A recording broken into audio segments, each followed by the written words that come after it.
மெய்நிகர் நின் காதலே. அத்தியாயம் 8. காலை நேரம். தங்களின் பணிக்கு செல்வதற்கு ஜோஷனாவும் வைரமுத்தும் கிளம்பி வர அவர்களுக்காக உணவினை பெண்கள் இருவரும் எடுத்து வைத்துக் கொண்டிருந்தனர்.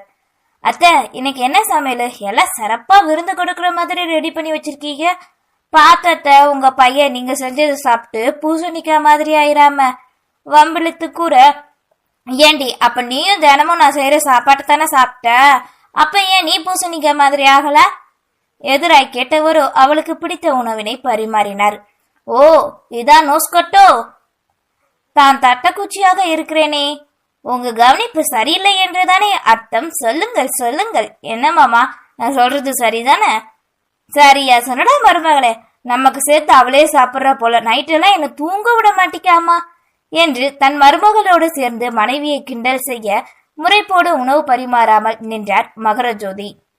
என்னம்மா, என்னாச்சு? ஏன் காலையில முகத்தை உருன்னு வச்சுக்கிட்டு இருக்கீங்க? கேட்டவாறு டாக்டர் கோட்டினை கையில் வைத்துக்கொண்டு கீழே இறங்கி வந்தான் யுவனிதன். வாயு வா, என்ன நீ இன்னைக்கு ஹாஸ்பிட்டல் கிளம்பிட்ட? நல்லா ரெஸ்ட் எடுத்துட்டு போகலாம்லப்பா என தன் கோபத்தை எங்கோ வைத்து விட்டு அங்கே அருகில் வந்த மகனிடம் கேட்க, என்னால நம்ம ஹாஸ்பிட்டல் போகாம ஒரு நிமிஷம் கூட இருக்க முடியாதுமா. சரி, என்ன சாப்பாடு? கேட்டவாறே டைனிங் டேபிளில் அமர்ந்தான். வெண்பொங்கல், இட்லி, பூரி எல்லாம் இருக்கு யுவா. எதுக்குமா இவ்வளோ? ஏதாவது ஒண்ணு செய்ய வேண்டியதானே? நீ அங்க பிரெட்டு, பர்கரு, சாண்ட்விச் எதையோ சாப்பிட்டுருப்பேல. இந்த சாப்பாடெல்லாம் அங்க கிடைச்சிருக்காதுல்லடா, அதான் என்றவாறு அவனுக்கு உணவினை வைக்க, நேத்து நைட்டும் இதே வார்த்தையதாமா நீங்க சொன்னீங்க. அத்தை இப்படி மாறி மாறி ரிப்பீட் பண்றதுக்கு பேசாம ரெக்கார்ட் பண்ணி வச்சு போட வேண்டியதானே? அடியே, ஒழுங்கா சாப்பிடு, எப்ப பார்த்தாலும் கிண்டல் அடிச்சுக்கிட்டு. ஐயோ அம்மா, நீங்க 2 பேரும் கிண்டல் அடிக்கிறேன்னு சொல்லிக்கிட்டு மொக்க போட்டு நேரத்தை வேஸ்ட் பண்றீங்க. உண்டவாறே யுவனிதன் கூற. அப்படி சொல்லுப்பா என் மருமகனே, நானும் சொல்லிக்கிட்டு தான் இருக்கேன், எங்க 2 பேரும் கேக்குறாக. ஏதோ ஒரு பவுலை கரங்களில் கொண்டு வந்தவாறே கூறினார் தேவி.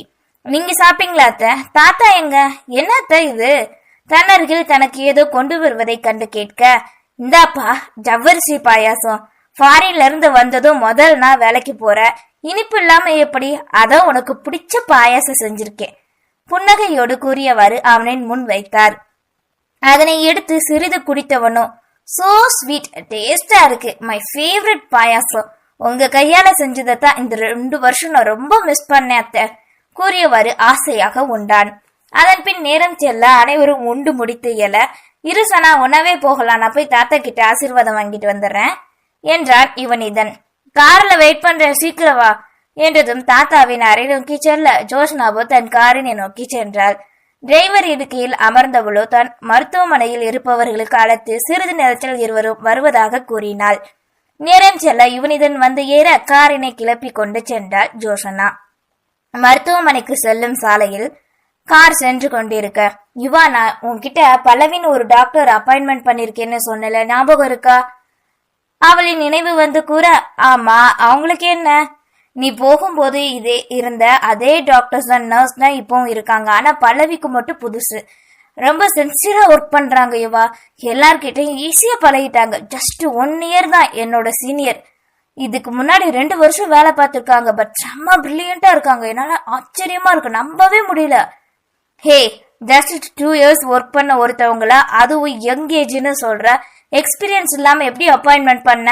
சரி, அந்த பொண்ணை எப்படி உனக்கு தெரிஞ்சது? முதல்ல பல்லவி நம்ம ஹாஸ்பிட்டலுக்கு பேஷண்டா தான் வந்தா யுவா என்று அவள் வந்தது முதல் தன் மருத்துவமனை பெயரினை காப்பாற்றியது இப்படி இதனால் வரை அவள் செய்த அனைத்தையும் கூறிக்கொண்டே வர மதியன் வேலை பார்க்கும் இடத்தினை தவற விட்டாள்.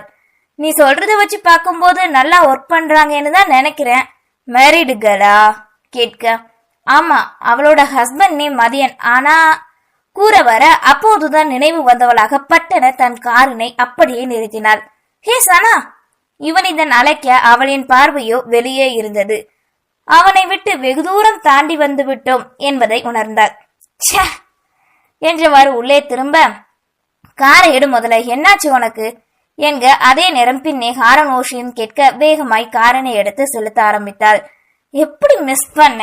ஒருவேளை பல்லவியை விட்டுட்டு எதிர வருவாங்களோ நினைத்தவாறு முன்னே இருபுறமும் காண தான் என்று தாமதமாக வருகிறோம் என்று அப்போதுதான் நினைவுக்கு வந்தது. சனாவின் செய்கையை கண்டவாறு யுவனிதன் நிற்க, சனா யார தேடுற? அவளின் தோள்பட்டையை பற்றி தேடலை திசை திருப்பி வைத்து கேட்டான். தெரிஞ்சவங்கள மிஸ் பண்ணிட்டேன், டெய்லி பாப்பேன். இதுக்கா இந்த ஒரு ரியாக்ஷன்? ஒழுங்கா நேரம் 10 முதல்ல காரை ஓட்டு. முதல் நாளே என்ன நம்ம ஹாஸ்பிட்டல் பெட்ல படுக்க வச்சிருவ போலயே கூறியவனோ தன் கைபேசியை ஒலிப்பதை கண்டு அதனை எடுத்தான். என்னதான் பேசிட்டு இருந்தாலும் இப்படியா மிஸ் பண்ணுவேன்? அந்த மென்டல் மேன் என்ன பார்த்திருப்பானா? ஐயோ கடவுளே, அவன் மட்டும் என்ன பார்த்திருக்க கூடாதுப்பா. மனதிற்குள் நினைத்து கொண்டு காரினை செலுத்தினாள். தன் வேண்டுதல் தாமதமாக சென்றது என்பதை அறியாதிருந்தாள். பல்லவியை விட்டு விட்டு வந்து கடையின் வேலை பார்த்து கொண்டிருந்த மதியனின் மனமோ அவனின் சொல்லையே கேட்காது இந்த வழியாக செல்லும் ஜோஷ்னாவின் வருகைக்காக எதிர்பார்த்தே காத்து கொண்டிருந்தது. காருக்கோ அல்லது அதில் வரும் ஜோஷனாவுக்கோ என்பது அவனிடம் மட்டும்தான் கேட்க வேண்டும். வழக்கமாக அவள் வரும் நேரம் தவறி அரை மணி நேரம் சென்ற பின்னே அன்று வர தூரத்தில் வரும்போதே அதனை கண்டுகொண்டான் மதியன். வேலை பார்த்தவாறே ஓர விலையால் ஜோஷனாவை காண அவளோ உள்ளே யாரென அமர்ந்திருக்க அவர்களிடம் அதி தீவிரமாக பேசிக்கொண்டு நொடியில் சென்று விட்டார். ஏமாற்றம் அடைந்தவனுக்கோ எரிச்சல். இப்போது மட்டும் காலையில் தேடி கிழித்த காலன்றில் அருகில் இருந்து அதனை எரித்து விடுபவன் போல் இருந்தான். இன்பமாய் இன்பம், இதுவா தனக்கு இன்பம்? இது கிடைத்த துன்பம் தான். காலையில ஏமாற்றம் அடைஞ்சிட்டேனே, இனி நான் விளங்க போகுதா? இந்த நாள் எப்படிதான் போக போதோ. சாய், என்ன இது என்று தனக்குத்தானே எரிச்சல் பட்டு புலம்பிக் கொண்டான். அவனின் அந்த எரிச்சல், கோபம், ஏமாற்றம், புலம்பல் அனைத்தும் ஏன் என்றுதான் உணரவில்லை. உணரும் தருணம் எப்போது வரும் என்பது நேரங்களின் கரத்தில் மட்டும்தான் இருக்கிறது. ஜோஷ்னாவின் காரோ கேட்டினை தாண்டி உள்ளே நுழைய வரவேற்கும் விதமாய் பிங்க் கலர் பலூன் வில்லாய் வளைத்து அலங்கரிக்கப்பட்டு அதன் நடுவில் அவனின் பெயரோ வண்ண வண்ண எழுத்துக்களால் மின்னிக் கொண்டிருந்தது. இறங்குவதற்கு முன்னே அதனை கண்டவனோ, ஹே சனா, என்ன இதெல்லாம் உன்னோட ஏற்பாடுதானா? ஏதோ ஹாஸ்பிட்டல்ல ஓப்பனிங்க்கு நான் வர்ற மாதிரி பண்ணி வச்சிருக்க கேட்டவாறே இறங்க, எல்லாம் உன்னை வெல்கம் பண்ணத்தான் யுவாவா அழைத்தவாறே அவள் இறங்க அவனும் மறுபுறத்திலிருந்து இறங்கி அவளோடு வந்தான். மருத்துவமனையில் வேலை பார்க்கும் நர்ஸ், டாக்டர்ஸ் என்ற அனைவரும் கரங்களில் பூங்கத்தோடு நிற்க அவர்களை நோக்கி ஜோசனாவோடு வந்தான் Yuvanithan. Welcome Yuvanithan, how are you my child கூறியவாறு கரங்களில் இருந்த பூங்கொத்தினை அங்கே பல வருடங்களாக பணிபுரியும் வயதான ஒரு மருத்துவ பெண்மணி கொடுத்தார். அதனை வாங்கியவனோ, very fine, thank you so much Prema doctor என்றவாறு அவனின் காலில் விழுந்து ஆசீர்வாதமும் வாங்கி கொண்டான். அப்படியே அதனை தொடர்ந்து அங்கிருந்த அனைவருமே கொடுக்க பல்லவியும் மகாவும் மட்டும் அங்கே இல்லாததை கண்டாள் ஜோசனா. ஹேமா, பல்லவியும் டாக்டரும் மகா இவங்கள எங்க போனாங்க? செவிலை பெண் ஒருவரை பார்த்து கேட்க, ஒரு பொண்ணுக்கு திடீர்னு பிரசவ வந்துருச்சு டாக்டர், அதான் அந்த கேஸ் அட்டன் பண்ணிட்டு இருந்திருக்காங்க. சரி, முடிஞ்சதும் என்னோட ரூமுக்கு வர சொல்லு, இவாவை அவங்க மீட் பண்ணணும், ஓகேவா? சரிங்க டாக்டர், நான் சொல்லிடுறேன். உள்ள வாப்பா யுவனிதன் என்ற மருத்துவர் முதலில் அவனை அழைத்து செல்ல அனைவரின் வாழ்த்தையும் பெற்றி கொண்டு 2 வருடங்களுக்கு பின் தன் மருத்துவமனைக்குள் நுழைந்தான்.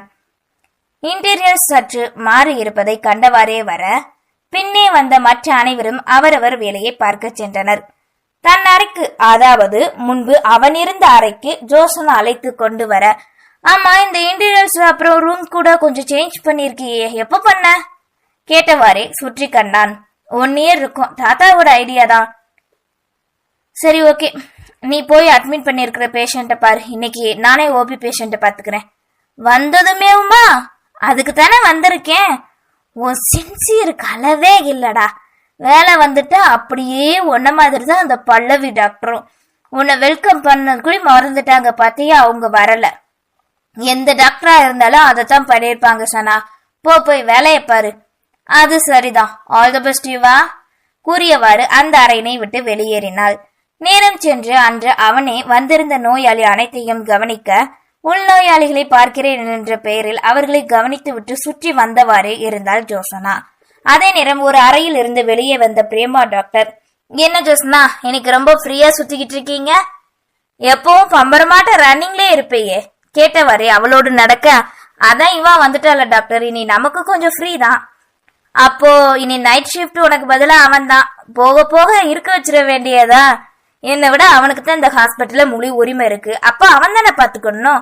ஆமா, இந்த பல்லவி டாக்டர் எங்க கண்ணிலே பார்க்க முடியலையே. அதை ஏன் கேக்குற ஜோஷனா? எப்ப பார்த்தாலும் அந்த பொண்ணு மத்த வேலை இல்லைன்னு வையன், பிரசவ வார்டு குழந்தைங்க ரூம் தான் இருக்கு. எல்லார்கிட்டையும் நல்லா பேசுறா. ஆனா ஏதோ டிஸ்டன்ஸ்ல ரிலேஷன்ஷிப்ல இருந்துக்கிறா. ஐ திங்க் நம்மள மாதிரி சிட்டி லைஃப் அவளுக்கு பழக்கம் இல்லைன்னு நினைக்கிறேன் டாக்டர். அப்படி தெரியலையேம்மா, நல்லா தானே இருக்கான். ஆமா, எனக்கு ரொம்ப நாளா ஒரு டவுட்டுமா. எங்க அந்த பொண்ணு கிட்ட அதை கேட்டா தப்பா நினைச்சுக்குருவோங்களான் தான் கேட்க முடியல. என்ன டவுட் டாக்டர்? கல்யாணமான பொண்ணு மாதிரி இல்லையேம்மா.